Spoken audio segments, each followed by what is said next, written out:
안녕하십니까. 100세 인생 상담소입니다. 오늘도 어르신들과 상담 나누었던 사례들을 통해서 노후의 생활과 고민에 대해서 이야기 나눠보고자 합니다. 어르신들 연세 드시면서 많이 하시는 말씀 중에 참 외롭다 이런 말씀 많이 하세요. 젊은 사람들은 그런 반면에 무슨 말을 많이 하나 봤더니 바빠 죽겠다, 바쁘다 이 말 참 많이 하시는데 상당히 대조적이라고 느껴져요. 근데 바쁘다 하고 외롭다가 반대말 같이 느껴지지만 그렇지는 않은 것 같아요. 어르신들 중에서도 아직도 사회활동 여전히 바쁘게 하고 계시는 분들 계시거든요. 근데 사회활동을 바쁘게 하시는 분들도 외롭다는 말씀을 하세요. 그래서 제가 그렇게 바쁘신데도 외로우세요? 외로울 겨를이 있으세요? 그랬더니 하시는 말씀이 외로움은 바쁘고 안 바쁘고 해서 외롭고 안 외롭고 이렇게 갈라지는 게 아니고 나이 들므로 인해서 발생하는 또 다른 색깔의 외로움이 있어 이렇게 말씀을 하시더라고요. 근데 어르신들은 그 외로움의 원인이 어디서 오는지를 찾기가 좀처럼 어렵다. 그러니까 세월의 흔적 아니겠느냐 이렇게 많이 말씀을 하셔서 외로움을 채울 수 있는 방법들을 우리가 젊어서부터 조금씩 준비해 나가시는 게 노후 생활에 잘 지낼 수 있는 방법이 아닐까 하는 그런 생각을 해봅니다. 오늘 제가 준비한 사례는요. 두 편 중에 첫 번째 사례는 할아버님이 큰아들네하고 같이 사시면서 불편한 그런 심기를 드러내신 사례예요. 두 번째 사례는 할머니가 상담을 하셨고요. 나는 며느리가 좋은데 며느리는 내가 안 좋은가 봐요. 이렇게 하소연하신 사례입니다. 먼저 첫 번째 사례부터 함께 보시겠습니다. 첫 번째 사례는 할아버님이 상담을 하셨어요. 이분은 젊었을 때부터 일을 계속 하시고 사업도 하신 분인데 젊었을 때 일을 열심히 하시면서 어떤 생각을 했냐면 내가 이렇게 열심히 일을 하는 이유는 가족들하고 행복하게 살기 위함이다. 이 생각을 떨치지 않으신 분이에요. 그래서 나는 나중에 나이 들면 가족하고 나이 들어서도 끝까지 같이 살아야지 이렇게 생각하셨어요. 근데 옛날 같으면 우리가 대가족이다, 확대가족이다 이렇게 얘기를 했기 때문에 같이 산다는 게 한 집에서 같이 밥 끓여 먹고 이렇게 사는 건데 이 어르신은 그 생각은 아니었고 내가 나중에 직장 생활을 안 하게 되면 건물을 하나 지어서 그 건물에 1층은 누가 살고 2층은 누가 살고 나 이렇게 살아야지 이렇게 생각을 하셨던 거예요. 그래서 그 꿈을 이루기 위해서 정말 열심히 일을 하셨어요. 그렇게 하시다가 딱 60세 되시던 해에 퇴직을 하셨어요. 이제 일을 그만 딱 두셨는데 그때 이 어르신은 본인이 늘 꿈꿔왔던 거를 이루셨어요. 실제로 건물을 지으셨어요. 4층짜리 건물을 짓고 거기에서 이제 같이 사셨던 거예요. 그렇게 이제 그 자녀들 이남일녀하고 같이 사시다가 큰아들이 이제 결혼을 합니다. 그래서 이제 큰아들이 결혼을 하니까 4층을 큰아들네로 주고 나머지 1, 2, 3층을 남은 다른 가족들이 이렇게 살았죠. 근데 이제 어르신 말씀은 선생님 4층 건물이라고는 하지만 그냥 한 집이 4층짜리인 게 아니고 다 출입구도 다 다르고 생활도 독립적으로 할 수 있게 다 분리가 되어 있어서 큰아들네가 4층에서 생활을 한다 해도 우리랑 생활이 섞이지는 않아요. 그래서 괜찮을 거예요. 이렇게 얘기를 하셨어요. 그리고는 어르신은 와, 자녀들이 결혼하기 전에도 내가 이렇게 같이 살았는데 결혼하고도 이렇게 큰아들, 작은아들 다 같이 사니까 내 꿈을 이제 진짜로 본격적으로 이뤘다고 생각을 하신 거예요. 네, 그렇게 지냈는데 어느 날부턴가 큰아들이 할아버님께 대하는 자세가 조금 달라지더래요. 옛날에는 말도 따뜻하게 하고 잘해줬던 아들인데 이상하게 할아버님이 무슨 말만 하려고 그러면 큰 소리로 반박도 하고 뭔가 심기가 불편한 사람처럼 늘 표정도 그렇고 그러더란 얘기예요. 그래서 어르신이 너무 이 어르신도 큰아들을 대하기가 불편하고 또 엘리베이터나 이런 데서 마주쳐도 둘 다 또 서먹서먹하고 이상하잖아요. 원래 좋았던 사이인데. 그러니까 이 할아버님 생각은 결혼하기 전에는 말을 참 잘 듣던 아들인데 결혼을 하고 나서 저렇게 바뀌어버리니까 아, 애가 달라진 건지 아니면 며느리가 뒤에서 조종을 하고 있는 건지 그런가 보다 이렇게 생각을 했던 거예요. 근데 이렇게 처음에는 사이가 좋은 채로 지내다가 최근에 와서 사이가 안 좋아진 거고요. 그 시절이 얼만큼 흘렀냐면 아이가 이제 학교에 들어갈 쯤이 됐다고 합니다. 그래서 이제 손주가 학교를 들어갔어요. 그렇게도 지내고 있는데 이 할아버지는 영 이제 불편했던 거죠. 그래서 어느 날은 큰아들네가 할아버지 표현에 의하면 꼴이 보기 싫더래요.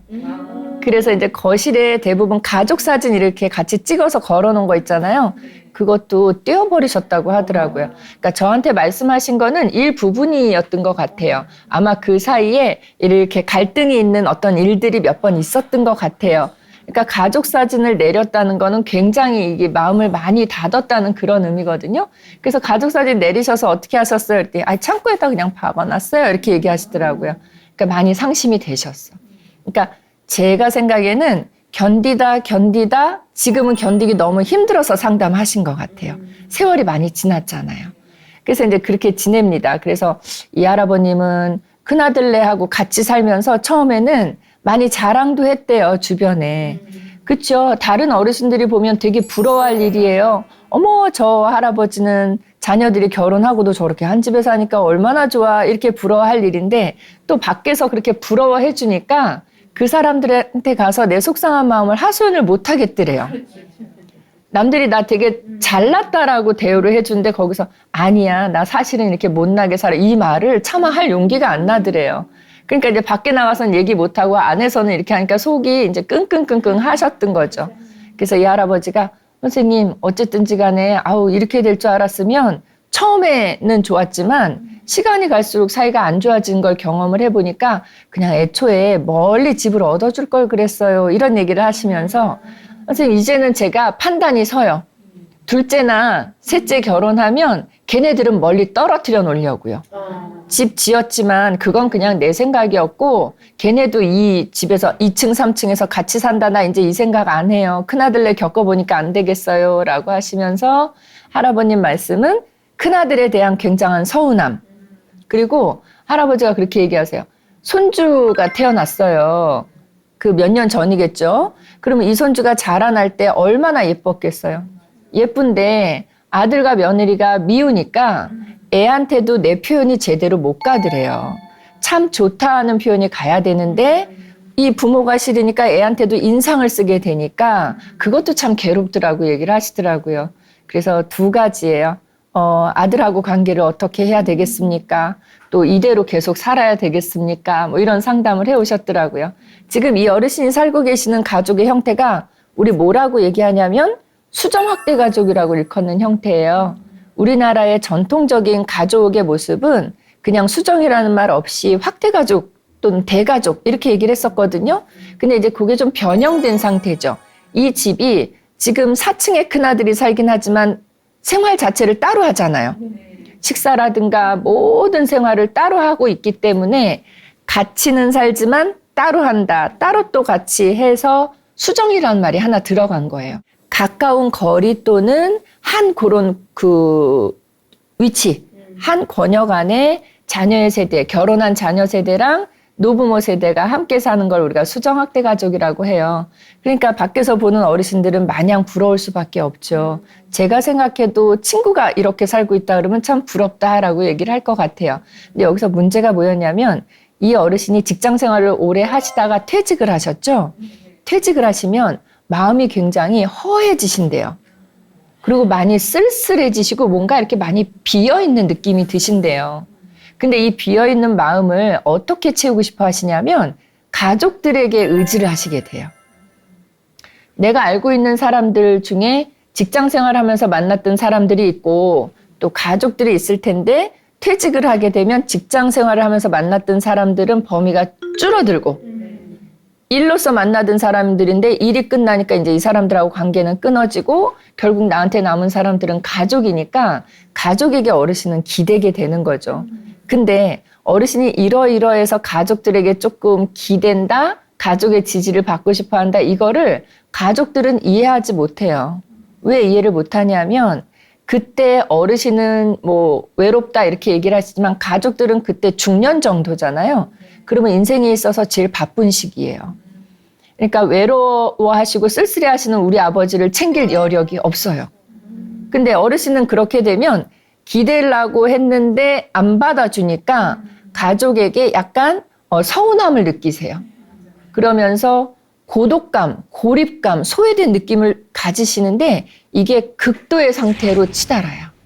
그러다 보면 극도의 고립감이 우울증으로 또 연결이 되는 거예요. 그러니까 제가 이 사례에서 봤을 때 어르신은 그 은퇴 후의 쓸쓸한 마음을 가족이 정서적으로 채워주는 것도 물론이지만 이 물리적으로 가까이에 살면서 내가 많은 체험을 받을 수 있겠다 이렇게 생각했는데 실제는 그게 안 됐던 거죠. 그러니까 지금 너무너무 우울해 하시고 계시는 중간인 것 같아요. 그리고 어르신이 그 말씀하셨어요.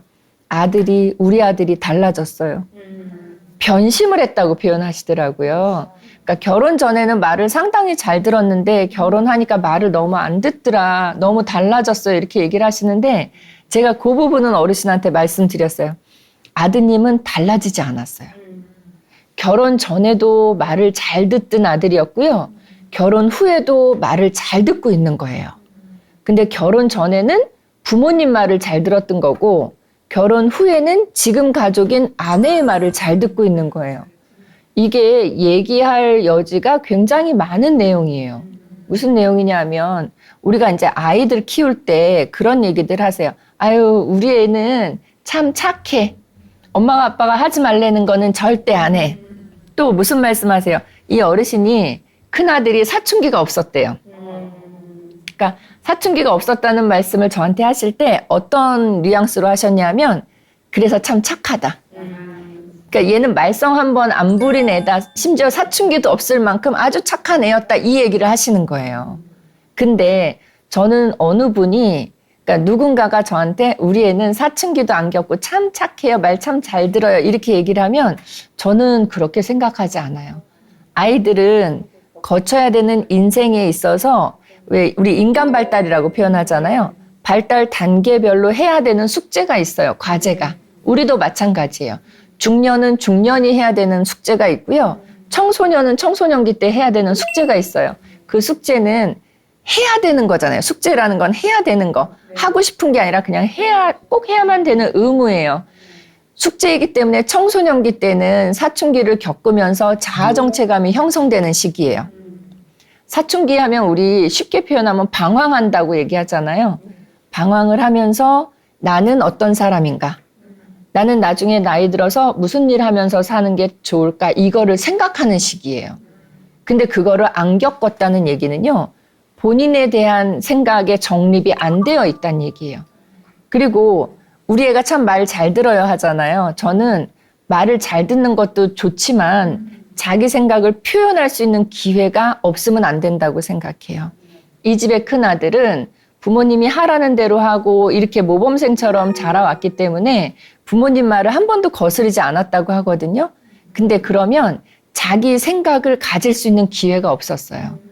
또 자기 생각을 표현을 못해요. 아까 이 어르신도 남들이 부러워하니까 거기 앞에 가서 아니야 나 속상한 일 있어 라고 말 못하시는 것처럼 이 큰아들은 부모님이 늘 말을 잘 듣는 아들이니까 얘는 말을 참 잘 들어요. 다른 사람 앞에서도 이 아이 두고선 그렇게 얘기를 한 거예요. 그럼 이 아이는 생각에 나는 말을 참 잘 듣는 아들이야. 부모님 말에 토를 달면 안 돼. 이게 학습이 된 거예요.